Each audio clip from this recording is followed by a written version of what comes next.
নমস্কার বন্ধুরা, রাই kitchen and গার্ডেনিংয়ে আপনাদের সকলকে স্বাগত। বন্ধুরা, আজকে আমি ছোট চারা জবা গাছ নিয়ে এসেছি। আর এই ছোট চারা জবা গাছ যখনই আপনারা কিনে নিয়ে আসবেন, গাছটিকে ভালো করে আগে লক্ষ্য করবেন যেন গাছটার পাতাগুলো সবুজ থাকে এবং ডালগুলোও সবুজ থাকে।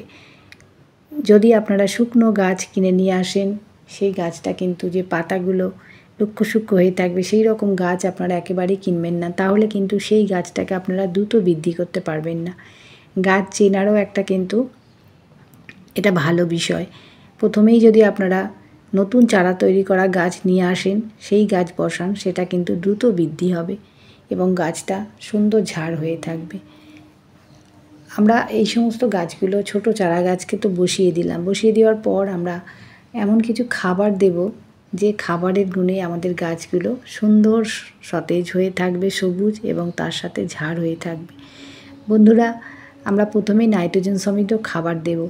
ছোট গাছে যদি আমরা বেশি ফুলের জন্য পটাশিয়ামযুক্ত খাবার দিয়ে দিই, সেই গাছ কিন্তু আপনার বেশি ঝাড় হবে না এবং কিছুদিন ফুল ফোটার পর আপনাদের গাছগুলো কিন্তু একেবারে রুক্ষ শুক্ষ হয়ে থাকবে। তার জন্য ছোট চারা গাছে আমরা বেশি ফুলের আশা প্রথমে করব না।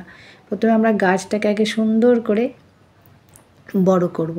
তার জন্য নাইট্রোজেন সমৃদ্ধ খাবার দেব এবং শিকড় যাতে মজবুত থাকে, ডালপালাগুলো যাতে মজবুত হয়, সেই ধরনের খাবার আমরা গাছকে দেব। আমি এখানে মাটিটা হালকা খোড়াই করে নিচ্ছি। খোড়াই করে নেওয়ার পর আমি রেখেছি চা পাতা আর তার সাথে রেখেছি ডিএপি। এই চা পাতার মধ্যে আছে প্রচুর পরিমাণে নাইট্রোজেন। তার জন্য প্রথমেই আমরা গাছকে নাইট্রোজেন সমৃদ্ধ খাবার দেব। এই চায়ের মধ্যে থাকে ট্যানিক অ্যাসিড, যেমন মাটিটাকে আমাদের অ্যাসিটিক করে রাখে। আর জবা গাছ মানে আমরা জানি অ্যাসিটিক মাটি ভালো পছন্দ করে।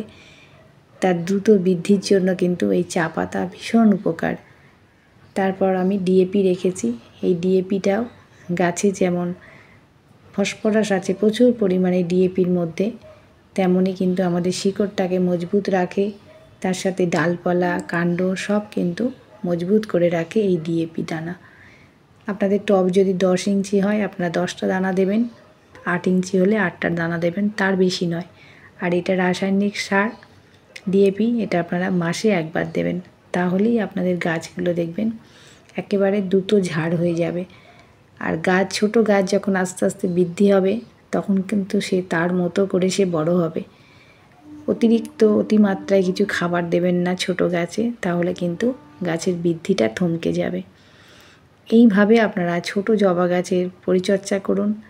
আপনাদের গাছগুলো দেখবেন আস্তে আস্তে যেমন সুন্দর হয়ে বড় হচ্ছে, তার সাথে কুঁড়ি আসবে এবং সেই কুঁড়ি যখন আপনার গাছ ভরে ফুটবে, ফুলে ফুলে ছাদ বাগান আলো হয়ে থাকবে, দেখতেও সুন্দর লাগবে।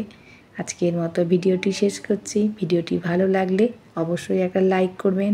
আজকের মতো নমস্কার।